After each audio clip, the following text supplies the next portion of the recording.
जय शिवराय शेतकरी मित्रांनो, आपण जी पारंपरिक शेती करत आहोत या शेतीमध्ये आपल्याला वेगवेगळ्या प्रकारचे बदल करणं गरजेचं आहे। ती पारंपरिक शेती करताना त्यासोबत आपल्याला उद्योग असेल, एखादा सेवा व्यवसाय असेल, हे सुद्धा करणं गरजेचं आहे। आणि यासाठी ग्रामीण अर्थव्यवस्थेला चालना देण्यासाठी नाबार्ड बँक म्हणजेच national bank for agriculture and rural development या बँकेतर्फे वेगवेगळ्या योजना राबवल्या जातात आणि या योजनांचा आपण फायदा घेतला पाहिजे। आता या बँकेने 2026-2027 या आर्थिक वर्षामध्ये शेती असेल, शेतीसोबत जे काही जोड व्यवसाय असतील, शेतीवर आधारित उद्योग असतील, शेतीवर आधारित सेवा व्यवसाय असतील, यावर आता चांगलाच भर दिलेला आहे। आणि नाबार्ड बँकेने तयार केलेल्या या आराखड्यानुसार शेतीला चांगली चालना मिळणार आहे। मात्र ही चालना मिळवण्यासाठी आपल्याला यासाठी प्रयत्न करावा लागतील, या योजनांचा आपल्याला फायदा घ्यावा लागेल आणि त्यासाठी आपल्याला नाबार्ड बँकेने जो काही आराखडा तयार केलेला आहे तो आराखडा सुद्धा समजून घेणं गरजेचं आहे।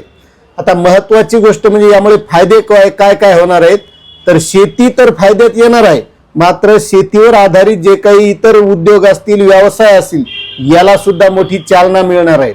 आता नाबार्ड बँकेने बुलढाणा जिल्ह्यासाठी 7282.70 कोटी रुपयांचा आराखडा तयार केलेला आहे आणि यामध्ये सर्वात महत्त्वाची गोष्ट म्हणजे कृषी क्षेत्रासाठी सर्वात जास्त तरतूद म्हणजे 4611.73 कोटी रुपये हे राखीव ठेवण्यात आलेले आहेत।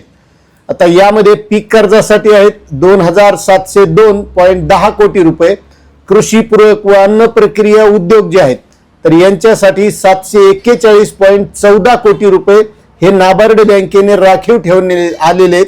आणि शेतीवर आधारित जे उद्योग आहेत म्हणजे यामध्ये आता बरेचसे प्रक्रियावर उद्योग येतात। आता बुलढाणा जिल्ह्यामध्ये तुम्हाला माहित असेल कापूस, महत्त्वाचं पीक सोयाबीन आणि त्यानंतर हरभरा।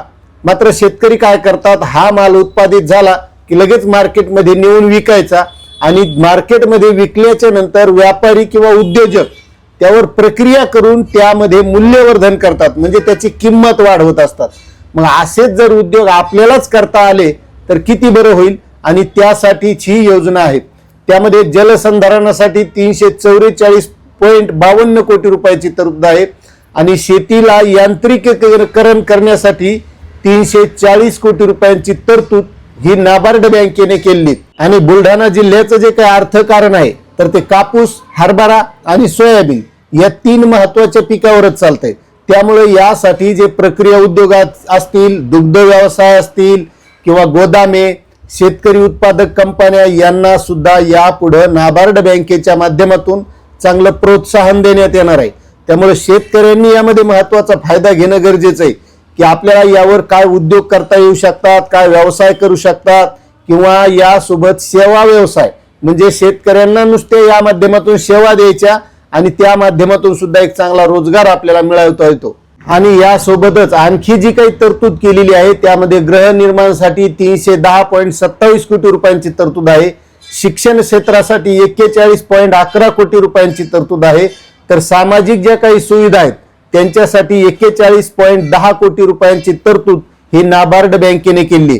आणि जो काही शेतकऱ्यांचा शेतमाल उत्पादित होतो, उत्पादित झालेल्या मालावर काही प्रक्रिया होतात, या शेतमालाची निर्यात करण्यासाठी 15.12 कोटी रुपयांची सुद्धा तरतूद केलेली आहे।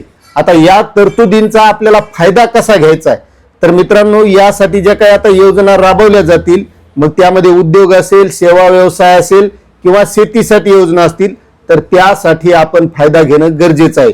आणि त्याबद्दलची पुन्हा सविस्तर तुम्हाला जर माहिती पाहिजे असेल तर तुम्ही आपल्या चॅनलवर नवीन असाल तर चॅनलला सबस्क्राईब करा, व्हिडिओला लाईक करा आणि जास्तीत जास्त शेतकऱ्यांना ही माहिती शेअर करा। धन्यवाद।